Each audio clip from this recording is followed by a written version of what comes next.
So, dear students, I welcome you all. Today we will solve this problem.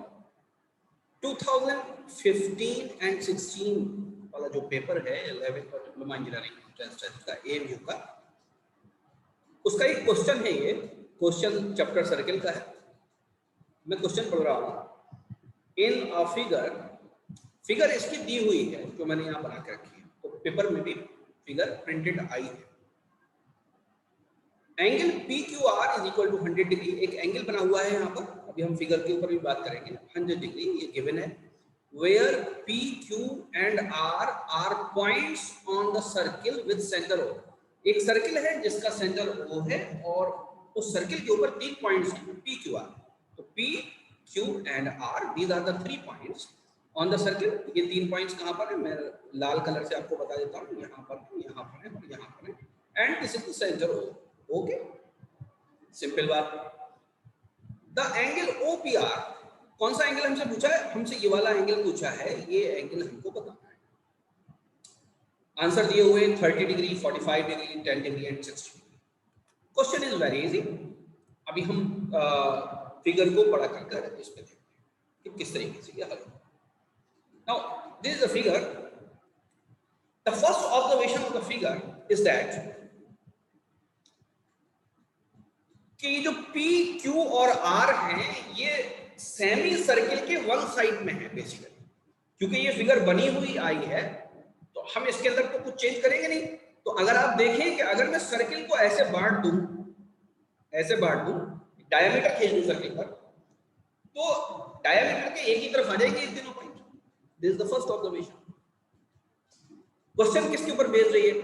Question basically एक triangle हम OPR उसको concentrate करेंगे, उसके जो एंगल्स हैं उस ट्रायंगल पर फोकस करेंगे। उसके जो एंगल्स हैं उन तीनों के सम 180 डिग्री हम प्रूफ इक्वल लिखकर हम इसका आंसर निकाल लेंगे।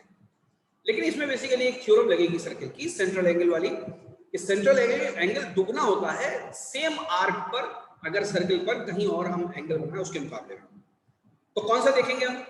तो आप ये देखिए कि ये जो एंगल हमें गिवन है 100 degree, that is OPR, sorry PQR। PQR इज given to us, it is equal to 100 degree. ये किस आर्क पर बना हुआ है? तो आर्क आप देखेंगे ये PR है। PR जो है ये बेसिकली सेमी सर्किल से भी ज्यादा बड़ा आर्क है। तो मेजर आर्क पर ये एंगल बना हुआ है, तो मेजर पर भी बना हो सकता है। थ्योरम क्या कहती है कि इसी आर्क पर जब कोई सेंट्रल एंगल बना होगा तो वो इसका दोगुना होगा, तो ये सीधे सीधे 200 डिग्री का एंगल हो जाएगा। कौन सा एंगल? POR का बड़ा वाला एंगल। बात समझ में आती है? तो ये वाला एंगल, अंदर वाला एंगल किसके बराबर हो जाएगा? ये वाला जो एंगल है ये किसके बराबर हो जाएगा? क्योंकि पॉइंट के अबाउट जो एंगल होता है वो 360 डिग्री का होता है। तो ये वाला एंगल, यानी मैं निकालना चाह रहा हूं एंगल POR को, एंगल POR ये किसके बराबर होगा? ये बराबर होगा 360 degree minus 200 degree. Is it और नॉट? तो ये बराबर आ जाएगा 160 degree. It is equal to angle POR। Now let us focus on the triangle POR। POR triangle पर हम फोकस करते हैं। OP किसके बराबर है? OR के बराबर है। क्यों बराबर है? क्योंकि ये रेडियस है सर। ये रेडियस है, यानी ये वाली साइड इस साइड के बराबर है। रेडियस है, इसका मतलब ये जो एंगल हमसे पूछा है एंगल OPR, ठीक है, यही लिखा है ना, OPR ही लिखा है। देखिए OPR ही लिखा है।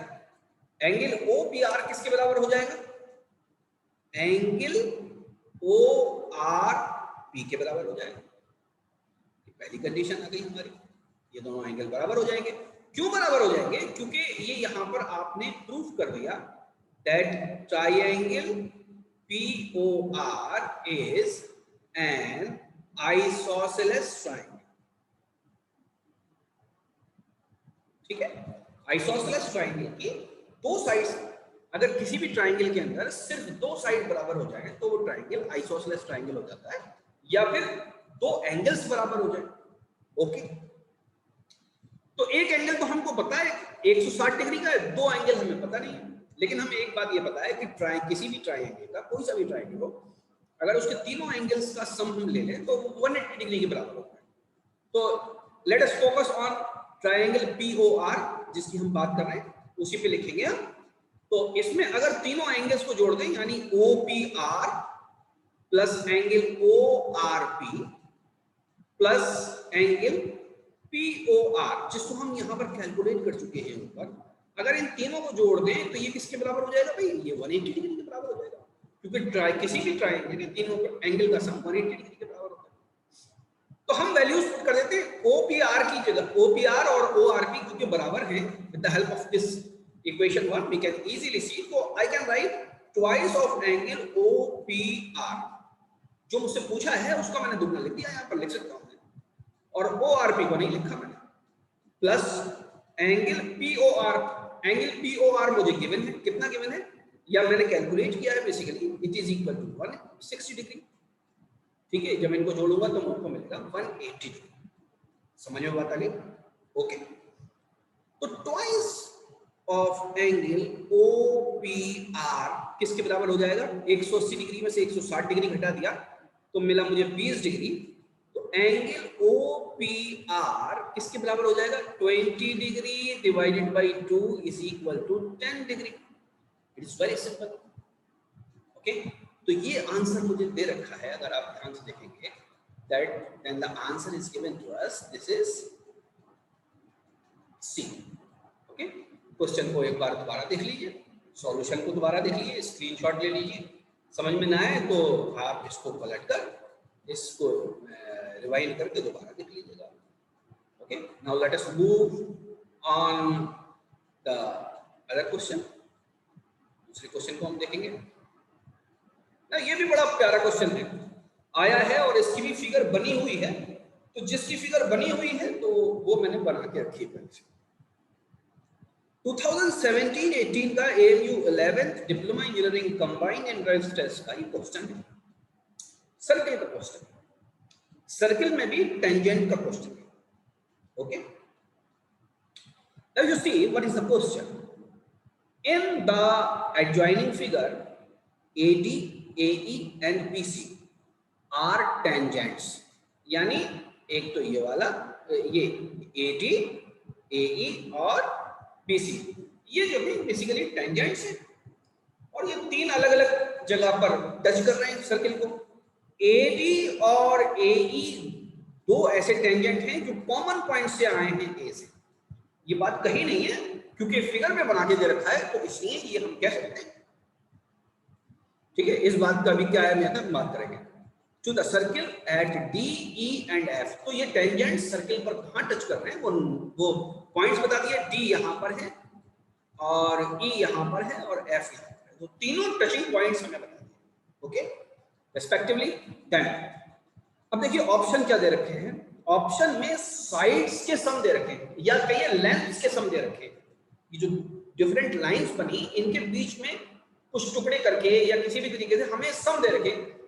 गौर करने वाली बात क्या है कि इक्वल टू के बाद हर ऑप्शन में AB plus BC plus AC, AB plus BC plus AC, AB plus BC plus AC, AB plus BC plus AC, ये दे रखा है।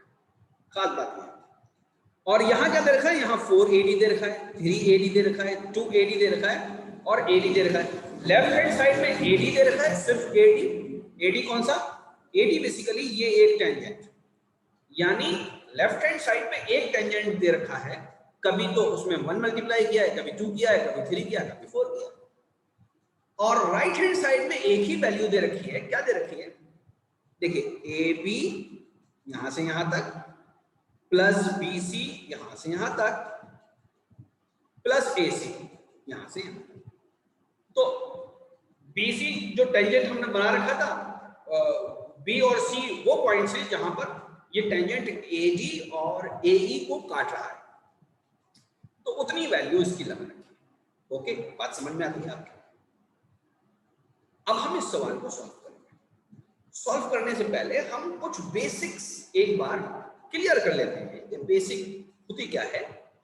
अगर मैं कोई सर्किल बनाऊं, suppose it is a circle, और किसी कॉमन पॉइंट से दो टेंजेंट बनाऊं, दो ही बन सकते हैं, एक्सटर्नल अगर एक पॉइंट है, एक्सटर्नल जो सर्किल है, तो इससे सिर्फ दो ही पॉइंट बन सकते हैं, दो ही टेंजेंट बन सकते हैं। एक टेंजेंट ये बनाया और दूसरा टेंजेंट ये बनाया, ठीक है, दूसरा टेंजेंट ये, तो ये सर्किल को टच करेगा।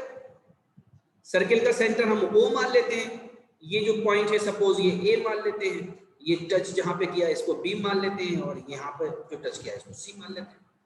चलिए आपको कंफ्यूजन ना हो तो इस पॉइंट को हम M मान लेते हैं, इसको N मान लेते हैं, और इसको हम P मान लेते हैं। तो जब कभी भी कॉमन पॉइंट से टेंजेंट बनता है तो याद रखिएगा कि ये जो दोनों टेंजेंट की दूरियां होती है, लंबाई होती है, हमेशा बराबर होगी, यानी Mn will always be equal to MP। ठीक है, इसको हम प्रूफ भी कर सकते हैं, हमें प्रूफ करने की जरूरत नहीं है, अभी तो हमें सवाल हल करना है, इसलिए हम ये चीज लिख के बनाए। ओके, बात समझ में आ गई। अब हम इस सवाल पर, इस फिगर पर कॉन्सेंट्रेट करते हैं, इस फिगर पर कॉन्सेंट्रेट करते हैं। हमको AD की वैल्यू लेनी है। हमको किसकी वैल्यू लेनी है? हमको AD की वैल्यू लेनी है।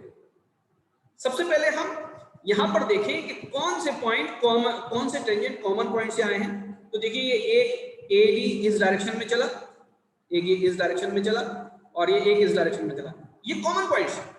बात समझ में आती है? तो इसका मतलब क्या है कि यहां हमें जो प्रॉब्लम दे रखी है वहां पर AD will be equal to AE होगा। बात समझ में आती है या नहीं आती? ठीक है, बहुत क्लियर सी चीज है। अब ये जो AE है, ये जो AE आपने लिखा है, इसको देखिए AE किसके बराबर है। इस AE को मैं तोड़ता हूं, AD is equal to AE। AE को मैं तोड़कर लिख सकता हूं AC प्लस CE, ये यहां से लेकर यहां तक और फिर यहां से लेकर यहां तक। मैं ग्रीन से समझा देता हूं, यानी एक ये वाला टुकड़ा और एक ये वाला टुकड़ा, मैंने दो अलग अलग टुकड़ों में तोड़ दिया। अब C पॉइंट पर कॉन्सेंट्रेट करिए, फोकस करिए। C से E और C से ये F, दो डायरेक्शन में टेंजेंट जा रहे हैं, ठीक है, इनको भी तो आप टेंजेंट कह सकते हैं। ये जो दो टेंजेंट हैं, ये बताइए क्या CE की वैल्यू CF के बराबर नहीं होगी? यस, बिल्कुल होगी। तो हम यहां पर CF लिख देते हैं। हम यहां पर किसके बराबर क्या चीज लिख देते हैं? CE की जगह CF लिख देते हैं। क्यों लिख रहे हैं हम ऐसा? क्योंकि ये यहां पर कहीं पर भी CE नहीं आया है। आप देखिए यहां राइट हैंड साइड में कहीं पर भी CE नहीं आया, CF हम लिखेंगे क्योंकि हमें BC तक पहुंचना है। ठीक है, तो मैं इसको लिख दूं, रेड पेन से लिखूंगा, AC तो मैंने एज इट इज उतार लिया, और इसको मैं लिखूं CF। तो AD is equal to this. बात समझ में आ गई क्या? ठीक, मुझे क्योंकि आगे की तरफ चलना है, ओके, तो इतनी बात समझ में आ गई। इसके बाद मैं क्या करूं कि राइट हैंड साइड की तरफ और लेफ्ट हैंड साइड की तरफ दोनों एक AD और जोड़ दूं, और इस जोड़ने की क्या वजह है वो बता।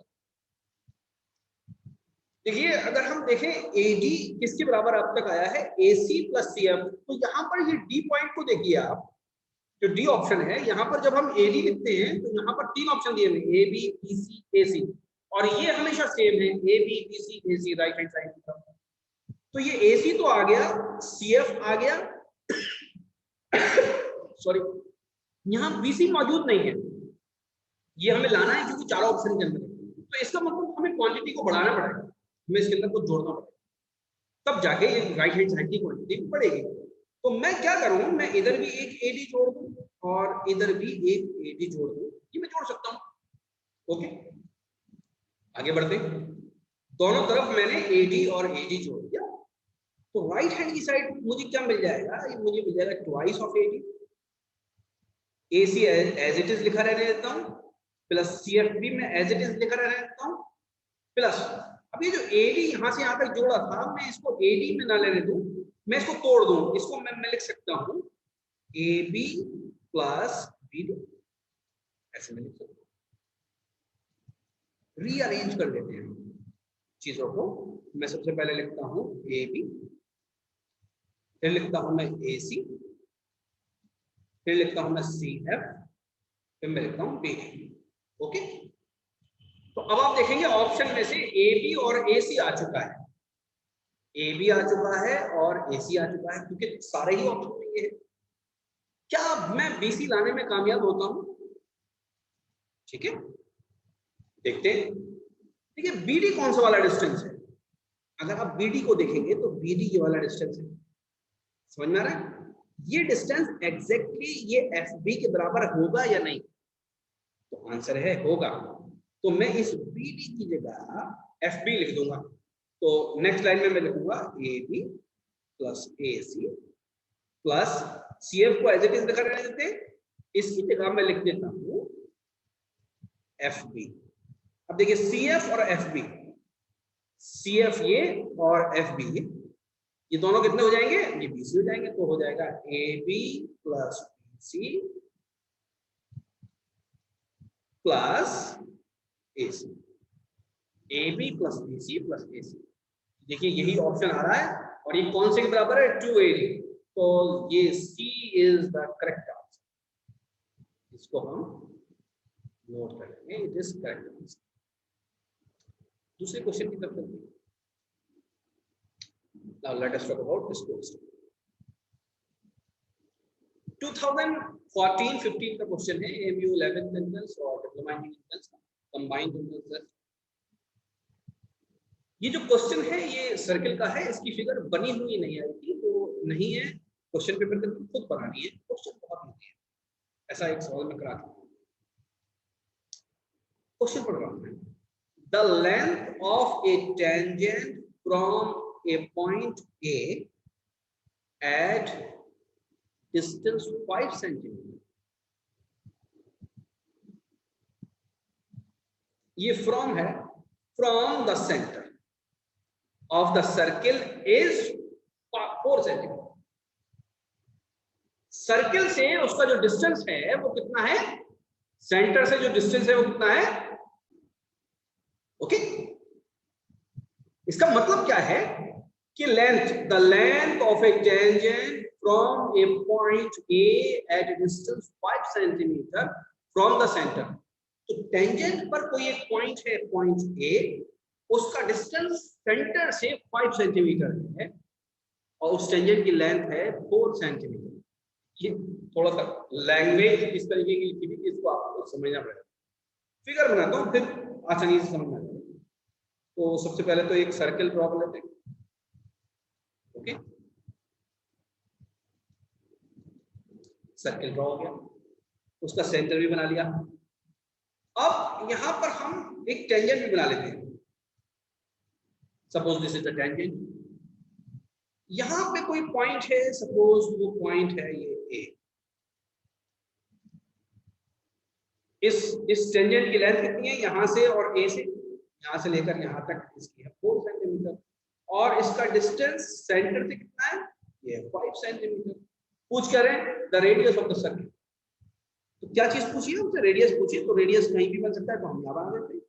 जब भी याद रखिए, जब भी हम टेंजेंट का जो कॉन्टेक्ट वाला पॉइंट है, ये वाला पॉइंट, इसको रेडियस से टच करते हैं, तो ये हमेशा टेंजेंट पर 90 डिग्री का एंगल बनता है, ये हम जानते हैं, ये रेडियस। तो ये सिंपल एक राइट एंगल ट्रायंगल बनता है। अगर इस ये पॉइंट O है, सेंटर है, इसको हम B मान लेते हैं, तो ये राइट एंगल ट्रायंगल बनता। हम जानते हैं राइट एंगल ट्रायंगल के अंदर अगर हम पाइथागोरस थ्योरम लगा दें, तो हाइपोटेन्यूज का स्क्वायर, बेस का स्क्वायर और परपेंडिकुलर का स्क्वायर के सम के बराबर है। हाइपोटेन्यूज किसके बराबर है? OA का स्क्वायर। बेस किसके बराबर है? हम 4 मान लेते हैं, 4 का स्क्वायर। और परपेंडिकुलर किसके बराबर है? वो रेडियस का। बात समझ में? और OA हमको दे रखा है 5 दे रखा है, तो ये 25 हो गया, ये 16 हो गया, plus R square. R square किसके बराबर हो जाएगा? 25 माइनस 16 इज इक्वल टू किसके बराबर हो जाएगा? 9 सेंटीमीटर स्क्वायर में आएगा, क्योंकि उधर स्क्वायर। बात समझ में आ रही है? हाँ, अब R किसके बराबर है? R प्लस माइनस 3, तो minus R will be equal two plus minus 3 centimetre होना चाहिए। माइनस को इग्नोर कर देंगे क्योंकि नेगेटिव लेंथ हो ही नहीं सकती, किसी भी पॉजिटिव भी हो सकती है। तो 3 centimetre answer is available with us. हम इस पर टिक लगा देंगे। ओके, बहुत सिंपल क्वेश्चन है।